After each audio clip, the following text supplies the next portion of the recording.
and so we have some amazing people. And so what we're going to try to do this afternoon, and hopefully this is going to work.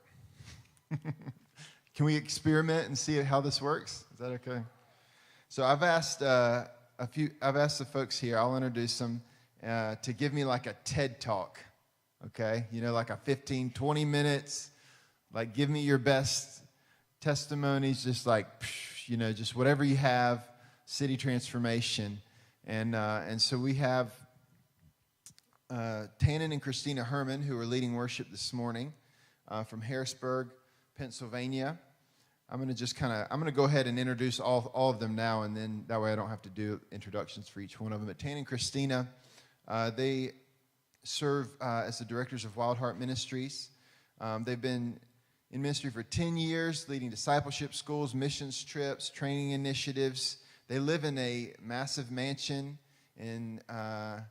it's an old house. They call it the mansion. It's an old house in one of the poorest neighborhoods, if not in Pennsylvania, in Allison Hill, in Harrisburg, Pennsylvania. And as you saw this morning, they're amazing worship leaders. They have just the heart of pastors, and they're an amazing part of our Burn 24/7 family. And so I'm having a hard time not telling everyone's stories that they're going to share here. So I'm trying not to do that as I introduce them. We also have Lisa Coons. Where's Lisa? She's going to jump up here in a minute. I'm so excited that you're here today, Lisa. Lisa is the director of the 24/7 prayer room in Charlotte, which was started in 2005. Is that right? And so she is a pioneer in the prayer movement, and she's connected with the 24/7 prayer movement that was birthed out of the UK. It's been referenced a couple times this weekend already through Pete Greig. If anyone's read the book Red Moon Rising, if you haven't, you should get that book. Phenomenal book. And then there's a follow-up. Pete's actually written a couple of great books. But Lisa has been pioneering the longest 24/7 prayer room in that movement that's got an actual facility, a single facility where they've had a prayer room in Charlotte since 2005. It's an amazing spot, and I'm still getting to know Lisa, but we got to last year sit down and in their prayer room in Charlotte for a little bit and talk, and I was just like, I felt so connected to her heart. And then Carl, who's part of her team there, who we've gotten connected with them, and so it's really cool convergence of different facets of the global worship and prayer movement coming together today. So I'm so glad that they're here, and there's a few others from their team that are here as well. Michael Thornton, my dear friend, is here, and from Wilmington. Mike has, and I guess together, many of us in the region, we've been a part of these Jesus tent gatherings where we've seen God really ignite cities, transform cities, and he's going to talk about that. Mike is the outreach pastor among probably all kinds of different roles you have now at Global River Church down in Wilmington, North Carolina, revival historian.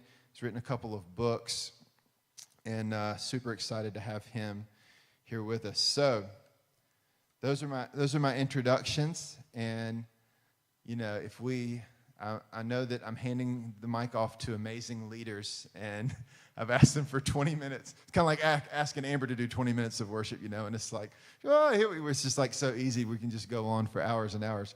So we'll see how this happens and how it works. But Tannen and Christina, I invite you guys to come up. You guys give it up for these guys. Drove all the way down with their 2 young children from Harrisburg, Pennsylvania. Kids got sick on the way here. They're here, though. We're so glad you guys are here. Okay. I'm going to go first because Tannen will talk forever. But before she goes. Oh, my goodness. So yes, we drove down from Pennsylvania, but I felt it was really important that we start off our session by singing happy birthday to Christina. She just had her birthday yesterday, and we spent the whole day taking care of our sick kids. So I was like, well, let's just enjoy the moment. We got 20 minutes, so I'll spend the first 30 seconds singing happy birthday. So if you join me, happy birthday to you. Happy birthday to you. Happy birthday, dear Christina. Happy birthday to you. Thank you, guys. I guess that's acceptable. I'm just kidding. So I'm Christina, and I guess you guys kind of, Tana will give like the bigger picture, and so I'm going to kind of go into maybe some, it's easy to think of like this whole big idea of city transformation, but when it comes down to it, it's like, how do you get there, and what are some, I think we just kind of like stumbled upon it, if I was to be honest. And so a lot of what Dave was talking this morning really goes right hand in hand, because obviously worship and prayer has been our thing for like 10 years. And like Matthew said, like we live in the middle of the ghetto in Allison Hill. It's, you know, all around us, there's trash everywhere. It's almost like walking around a third world country if you walk around.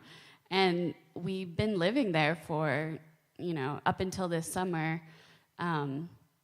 with really like just doing like big stroke, you know, we do an outreach here and there, we get out, we feed people, we are there, we're praying, we're discipling people, with little to no, like, it's like, yes, we were doing stuff, but nothing like kind of what we stumbled upon this summer. And I think sometimes when you're in the worship and prayer movement, it's kind of like, you're like, my thing is to worship and pray, so it's somebody else's job to go do. And we kind of like, in a way, we, you know, put up this little wall. Well, that's somebody else's job, and my job is like to stay in this little area.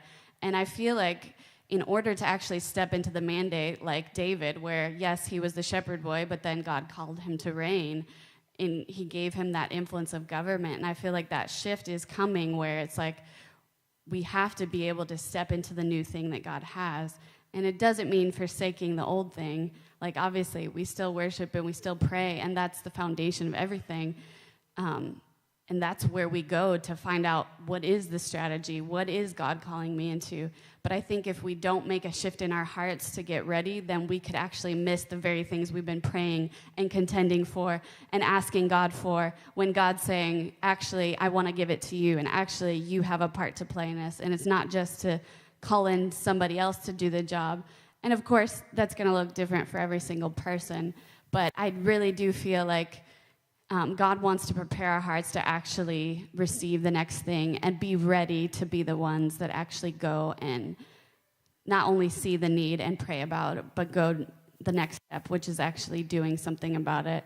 For me, in my own journey, you know, we live in the neighborhood. We've been there for a while. We've been worshiping. We've been praying. And we came in really because we believe like God can change the hardest and darkest places. And that's our job as intercessors, and to lift up his name and to see things change. But I found myself going out in the neighborhood, and you see the great need, and you're like, okay, like this is horrible. Like every time it's just like, it's easy to kind of get in your bubble, and even living there and be like, kind of distance myself from the problem or the needs of the people, because it is overwhelming. And it's kind of like that mentality where we're always looking for somebody else to do the job. We're looking for the government to come in and, you know, take their role and help these people and change things. And, you know, even the church, I feel like we kind of, in a way, have given up our authority and our power, and they're kind of like, well, that's not really my role. I just preach the gospel, and that's it.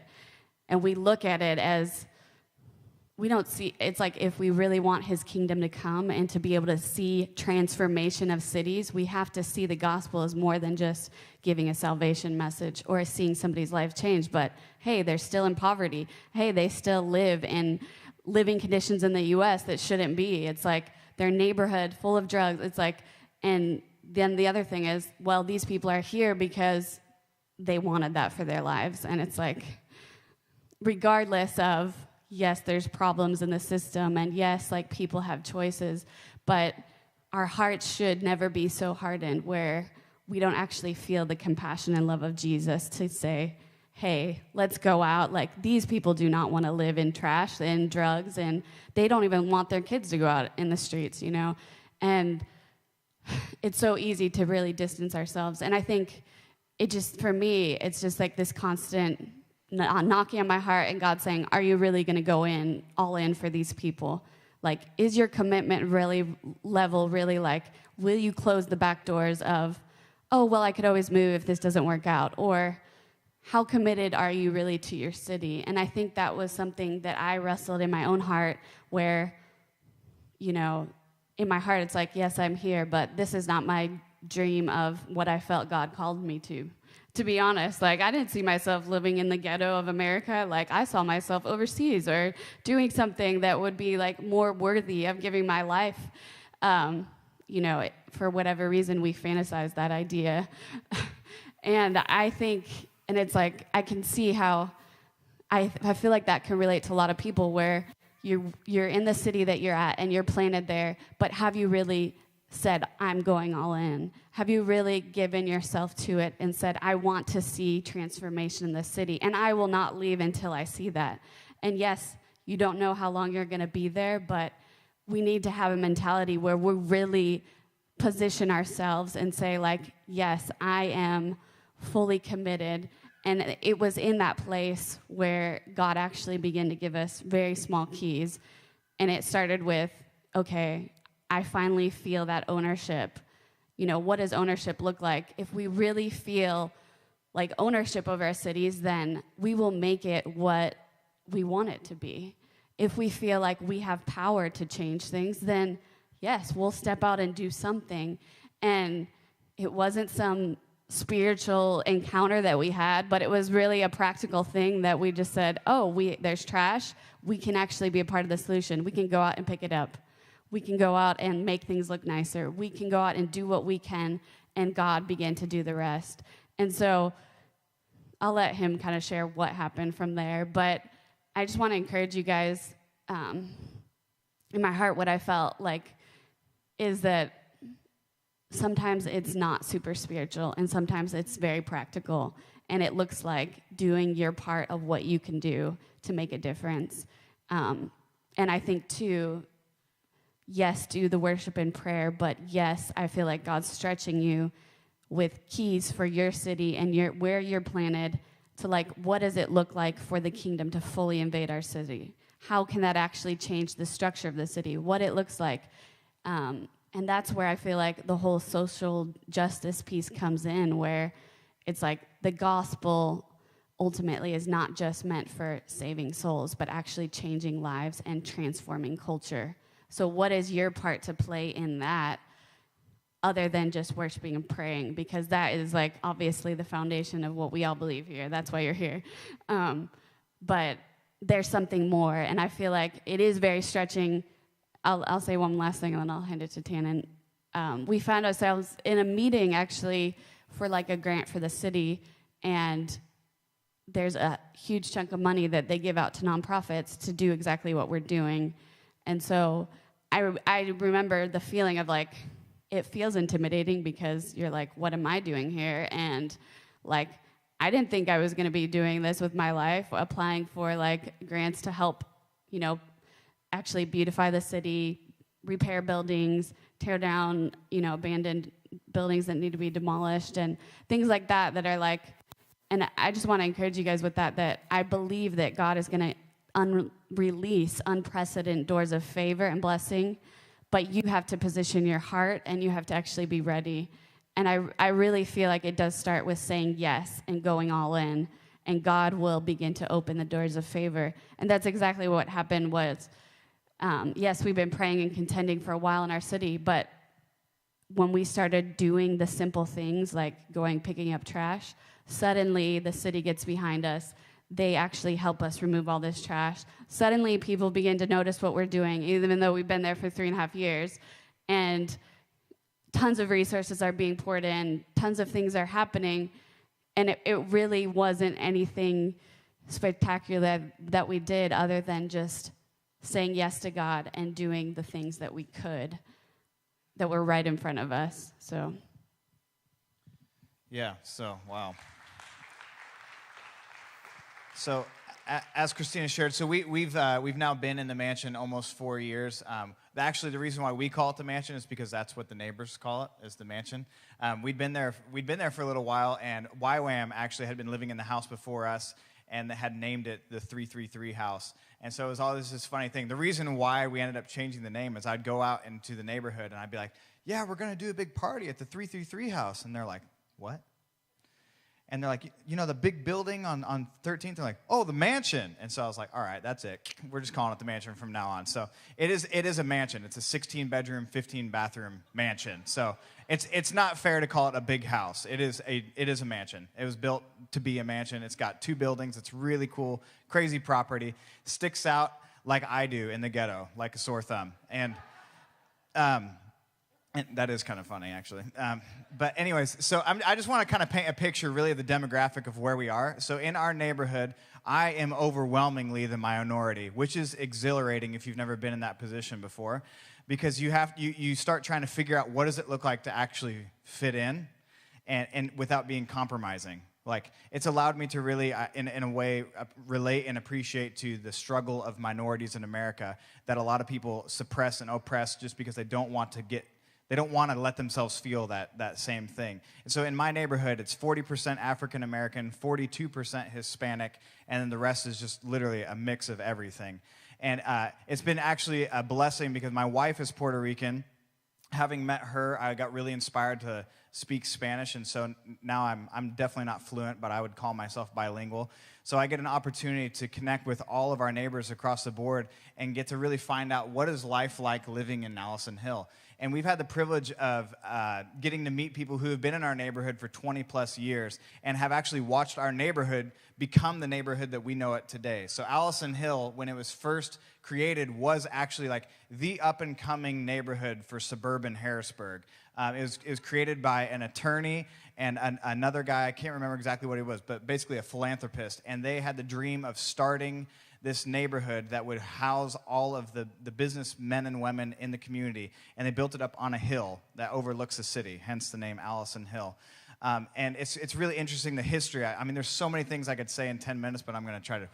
But anyways, Harrisburg is a really interesting city because it's the capital city of Pennsylvania. If you don't know much about the history of Pennsylvania, I implore you to look into it. It was founded on everything that we know of as religious freedom in America.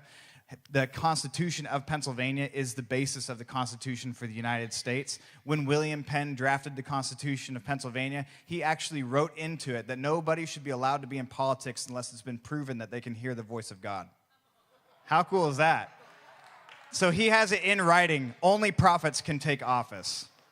And so your votes are an affirmation that that person can hear from God. How cool would that be? It's like, sometimes it's always nice to know that you hear God, and then, tens of thousands of people vote for you. Like, oh, I guess I do. All right. All right. So it's a lot less about a publicity game and a lot more about, like, what is God saying and who's hearing him for our state. And so that's how he drafted the whole thing. And when it became the Constitution for the nation, they just edited out a lot of the religious requirements that William Penn had put. But, I mean, there's so many things I could go on and on and on. But as we've been there in the neighborhood, just very simply put, we were crazy enough to believe that the presence of God is what our neighbors need and is what our neighborhood needs. And honestly, that's not really attractive when you're in an area of great need, because there's a lot of well-meaning people putting pressure on you to create fruit. Give me a statistic. Prove to me something. In Western America, or Western Christianity, we kind of have this whole, like, fruit is based on the number of salvations that's happening. And not that that's irrelevant. It's not. It's absolutely relevant. But when we make everything about salvation, as Christina was saying, we actually miss the point that Jesus was here to actually reform all of life, not just pluck people out of darkness. Like sometimes I think the plucking out of darkness is actually you get absorbed into light. That's my personal opinion. I'm seeing it happen with our neighbors. So when we were there was a lot of pressure, like, hurry up and do something, hurry up and do something. And we were kind of like, we don't really know what to do, just to be honest. Again, we didn't move to Harrisburg, actually, to do anything what we're doing now. We moved there with Sean and Dave Fritsch to start a global resource center for the burn, and that's what we were going to do, is we actually moved to the ghetto to think about the nations. And then God said, yeah, right. And so now we peek up to see the nations and remind ourselves of what we're called to, at some time, whenever that comes, Lord. And we're just dug into to where we live. And we've been seeing God do some crazy things. And so I will share this to encourage you that the presence, that God is willing and able to accomplish everything that He set out to do with very little help from us. And I won't say with no help, like, yes, God is sovereign and He'll show up, but He's always looking for an agreement of some sort. And so when we got there, we were just doing a lot of worship and prayer, and we watched this ridiculous thing happen where they posted this statistic, and again, this is nothing that we did, but we know that the presence of God has to be the things responsible for it. But all of a sudden, Harrisburg, which was number 10 in the top 10 murder capitals in the United States, which was number 24 out of the most dangerous cities to live in America, all of a sudden, we got knocked off the top 10 murder list. They couldn't even find us in the top 20s anymore, and we dropped all the way from 24 to 47 in a year and a half. And it was exhilarating because all of the statistics, when they do crime stats in our city, they really mean our neighborhood. Everything in our city is pretty okay, and then you go to my neighborhood and you honestly feel like you are in a third world country. I can't, we say trash, but to paint pictures, it is literally like an illegal dumping minefield. I mean, there's just trash all over the place. Last summer for 3 weeks, when we said yes to God's invitation to pick up trash, in 3 weeks we removed about 120,000 pounds of trash in a 4-block radius around our house. Okay, so there's lots of trash. And so just a snippet, this summer we're going to do it for 8 weeks, kind of repeating this thing that we felt God invited us into, and we've told everybody, we're going for 300 homes, 500,000 pounds of trash, and we're going to see our neighbors fully accept Jesus into their lives. And it's been this funny thing because when we talk about what I want to remind us of, I guess, is this. It's very easy, and I think this is a compelling thing for us to really think about. Is I was sitting down with an associate pastor at a Church of the Brethren, which is a really pretty conservative church, but I started talking to him about the things that I'm passionate about, and he looked at me like I was a crazy person because he said, nobody in your circle of Christianity even thinks about the inner cities. And I was like, well, what do you mean? And he's just like, you don't see charismatics or spirit-filled people or Pentecostals or anything doing anything for the poor in America. They're all just thinking about the nations. And I'm not trying to blanket statement generalize that that's the truth, but that's his perspective. And I realized in that moment that in my own life growing up in those circles, I couldn't really think of a whole lot of people that were doing those same things. And what I was grieved by in that moment is what we do have in our revelation of Jesus Christ is the Holy Spirit who leads us and guides us into all wisdom. And one thing that the inner city is lacking is wisdom.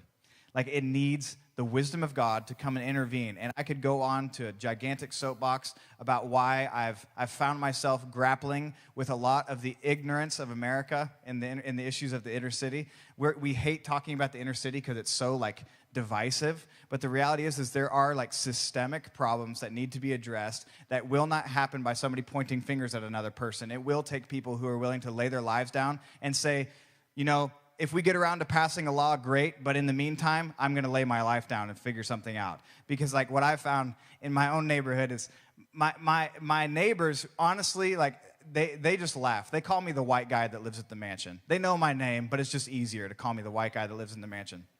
And it all kind of hit home for me when we came home actually from the Bern Regional Summit in Ohio in November. It was on my birthday. I came home on the day after my birthday, and as we're pulling in 11:30 at night, our neighbors knock on my car window as we're kind of driving through the alley, and they said, "Hey, Tannen, do you think that you could come out here and pray with us because Irv died?" And I was like, it was just too much information. It was so late at night, and I had the kids in the car and the whole thing. And I was like, hold on one second. I was like, okay, let me just go inside. I'll be right back out. And so, it's 11 o'clock at night. And so I go in and I just tell my wife, I said, hey, Christina, I'm just going to go outside because this is a moment. They're asking the white guy to come out and hang out with everybody. And so, and not to make it about race, please hear me. I'm not trying to play light about that. It's just my relationship with my neighbors. I don't have to explain anything to those guys. We're all on the same page. So I come out of my house, and I end up being down there with my neighbors until close to 1 o'clock in the morning. And these are what I would say, by definition, in our standards of how we would how we would define people and where they are. This is like the scum of the earth type of people. The gangsters, the drug dealers, the ones who are causing all the problems in my neighborhood. And they're the ones that invited me out, only because they know that I know Jesus. I honestly, zero relationship with these guys, other than they actually made fun of me when I first walked out there. They said, "You're that crazy white guy who drives that white minivan who always waves at us every time he parks in his house." I'm like, hey, at least you remembered me. It's like, but like that's all they knew about me. And they knew that we had parties where we fed a lot of people in our neighborhood. We'll have parties at our yard. We'll have about 800 people show up to our yard to eat meals. We just hang out and have a party. And they're like, yeah, you guys do good food, and you're that weird guy who just waves at us. And so I was like, yeah. And so anyways, we found out that Irv, and I'll just end with this, is Irv was this guy who came to me late at night when we were outside watering a garden. We had reclaimed this lot that had once been an illegal dumping site. We felt like the fire of God, I cannot overemphasize it, just drop on us and say, plant a garden where that lot was. And so we, Christina, at 11 o'clock at night, told everybody, tomorrow we're going to go get fence posts. We're putting up a fence around that thing. We're going to till up the ground. We're going to sow seed. We're taking this thing over. And I remember the homeowner of the house that had burned down that was attached to it came by a week later. He's like, what are you guys doing in my yard? We're like, dude, there was a pile here. He's like, yeah, I know, but what are you doing in my yard? We're like, we're planting a garden. We're going to feed the neighbors. And he's like, oh, okay, all right, that's good. So everything was funny. Well, I had this guy named Irv come stumbling up to me when I was outside late one night watering the garden, and he just laughs, and he just says, oh, you white people, what are you doing planting gardens in the ghetto? And I had no idea what he was talking about, but apparently there had been a couple other people that had planted gardens, and he's like, we don't want gardens. And I was like, okay, what do you want? And he's like, we want a basketball court. And I was like, all right, Irv, I'll get you a basketball court. And he's like, really? And he just kind of stopped. And I was like, yeah. And I was like, well, what else do you want? And so we just started this conversation where all I did was I was there, I was present, I was available, and I said, what do you want? How can I help you? And we began to have this conversation where it actually created the vision for what we ended up doing last summer.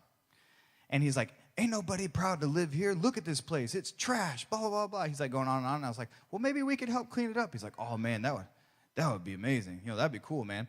And so when we get out on the streets and we're out there for 3 weeks and he's seeing these teams of people coming in and cleaning stuff up, he keeps coming by. He's like, man, you're really doing it, man. I didn't think you'd do it. Everybody comes in, makes a lot of promises, and ain't nobody doing nothing around here. I was like, I know. Well, I'm not those guys. I was like, I mean, I'm probably going to let you down eventually, but I'm going to do what I can. Well, the reason why I'm sharing this story is because after we did that whole thing, and Irv had been going around. This is the cool thing. It's like he was like the man of peace in our neighborhood, and he was a rough dude. He's like, you don't know me? Everybody knows me. I was like, sorry, dude, I don't know you.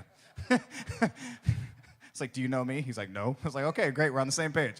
So anyways, after that conversation, he went around and he just started telling everybody in the neighborhood, pay attention to these guys at the mansion because they're for real. They want to help us out. So out of nowhere, all of these, everybody around where we lived, I'd say probably a couple hundred people, all of a sudden their hearts turned towards us. And it's just kind of like, what's going on? And when we got out and we started cleaning, our neighbors who are on disability, they're on food stamps, they're on WIC, they're on every type of governmental assistance, all these different things that most people, I would say, in America are so like, don't help those people because they're already getting help they don't deserve. I'm just being real. Those are the conversations I have.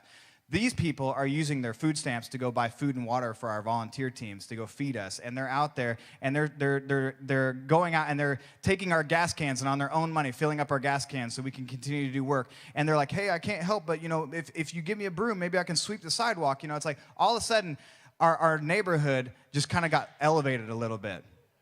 And it was this ridiculous thing because we started seeing what I realized what we were there to do is actually to bring about a culture of reformation. We were reforming the culture. And we can spend so much time praying and contending for revival that we miss the greater picture of reformation. That God is here to actually reform the way of life and the way that we know things. And it happens by doing very practical things like going out and picking up trash. So I'm going to end with this. But the reason why I feel so devoted and determined to put the stake in the ground. We're actually getting ready to buy the mansion. God, I could go on for hours, but God has been releasing unprecedented favor on everything that we're doing. Like nobody in our city understands it. They're coming to us and asking us how it happened, and I'm like, I wish I could tell you. But we did a fundraiser in December. at the same time that the Burn was doing a fundraiser for Light a Candle in Iraq, and I was sitting here going, well, I don't know if we're going to have enough money to go around, just being honest. And so our guys, we spent 2 weeks fundraising with everything we had. We raised $40,000. I was patting myself on the back. I was like, hey, we're $10,000 shy of our $50,000 goal. That's pretty good. And then we all left for Christmas break, and God took over, and then he raised $90,000 on top of that. So it was like, I mean, seriously, it was crazy, and it still is happening. We keep getting phone calls from people that are like, hey, I know that the fundraiser over. Can we still give money? Or, hey, do you need a new boiler for your house? Or, hey, can I, come and volunteer on the weekends? Hey, I'm a skilled contractor. Can I start giving my time? Hey, I'm retired. Can I come and love on your neighbors with you? It's just like, what is happening? Like, it's like we have no idea what's going on. But what I do know is it is a strategic time in America specifically to start paying attention to what God is doing in the inner cities. Because if anybody was at Awaken the Dawn and the Esther call, like I've been to several call gatherings, and rarely do the inner cities make it into the platform of issues to pray for. But like at both events, there was this massive invitation. Let's cry out for the inner cities of America. And I was sitting there going like, oh my gosh, my life's not irrelevant. I'm not as crazy as I thought I was.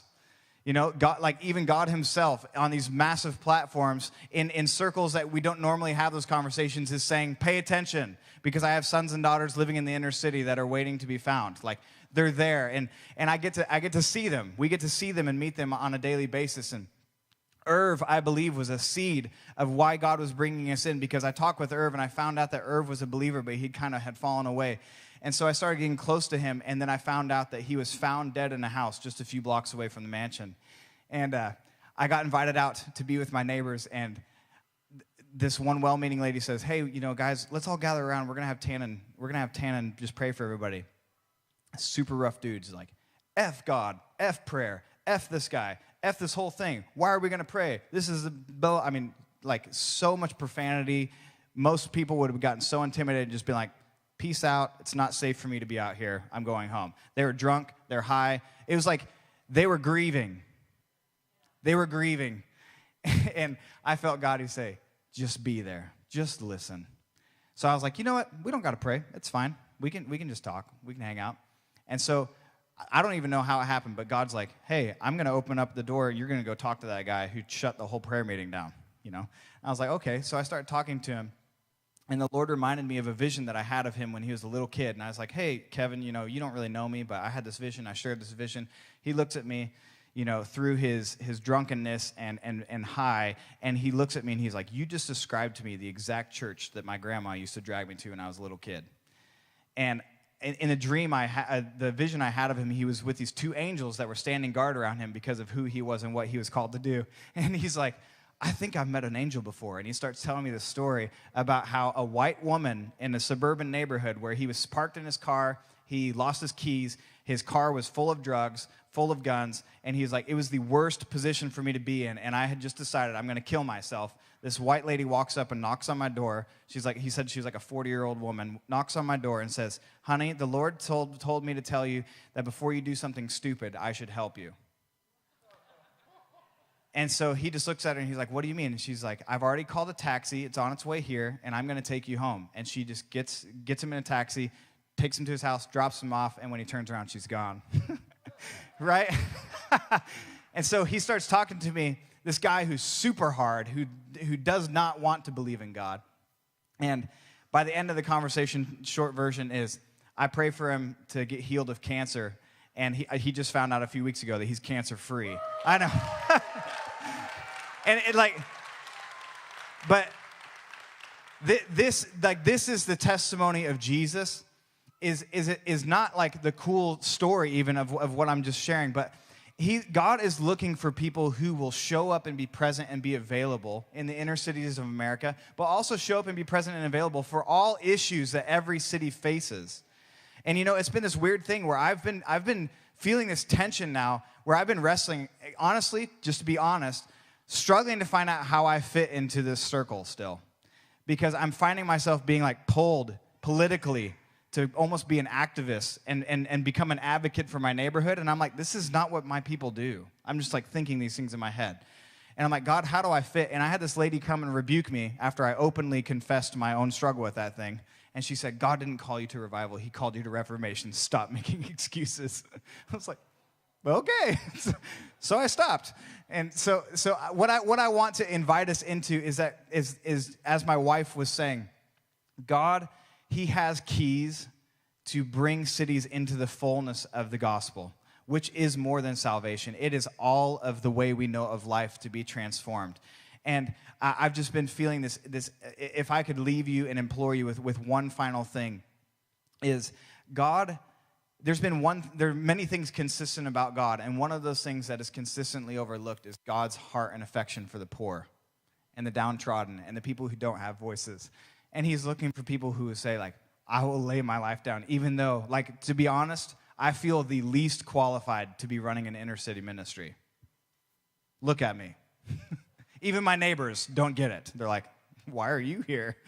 It's even worse whenever I say, I'm from Oklahoma, and they're like, okay, get out of here. But we love each other now. Now we high five, we hug, we embrace. I got invited to Irv's birthday party. He had a birthday party. They had a birthday party for him, and they invited us to come over for their barbecue. And I mean, it's just like, this is what we're being invited into, is to engage life on life with the poor, and to show them that Jesus is more than a fantasy, but he is a way of life that is very different than the ways that we have learned to surrender ourselves to. And so I'm just going to lead us in a prayer and close, because I just need to stop talking. Yeah, Jesus, I just ask, Father, that right now in this moment, that you would provoke every lie that we have agreed with in our journey of faith with you that has allowed us to believe that anything is not our responsibility. Yes, we may not know the answer how, but God, I just ask that you would come and you would break that lie that would keep us from coming up to an obstacle and turning back just because we don't understand the how. Instead, God, let us wrestle through the tension of learning to be you and to be the answer in the face of those issues. And even if our only role we're being invited into is to worship and pray, let us be faithful to say yes to that. And God, I ask that even in this room that you would allow us as your body in America to receive this invitation that you've been giving in this season to pay attention to what you're doing in the inner cities of America. And as we've been there, there's been one word that the Lord has given us, and I sing it and pray and declare and bring it up in meetings with city officials and organizational leaders: hope, hope, hope, hope, hope. God, I ask that we would be so radically filled with hope that we would be obnoxious and annoying and offensive to everybody who has learned to live a life based and rooted in hopelessness regarding the issues of city transformation in the inner cities of America. God, break every excuse we've created that would prevent us from stepping in and being solutions to the big hot button issues like racial reconciliation and the wage gaps and all those different things, God, that are looming in America. Those divisive points, those points of offense, God, rather than us running from them because we don't get it or engaging in them because we are afraid and we're angry, God, let us grapple and come to a place where we are rooted in hope and that we can look at those things with the perspective of hope and understand that you, God, are and have the solution. Father, I ask that everybody in this room as well, that we would just receive the invitation to be advocates for those people who may never step foot to lobby for their own needs. Lord, that we would be just like you, that we would be found in the crowds as well as in the alleys, ministering to those in need. God, baptize us with a love and affection for the people living in our own nation. Those who are poor and are needy among us, God, Lord, let us adopt them in our hearts.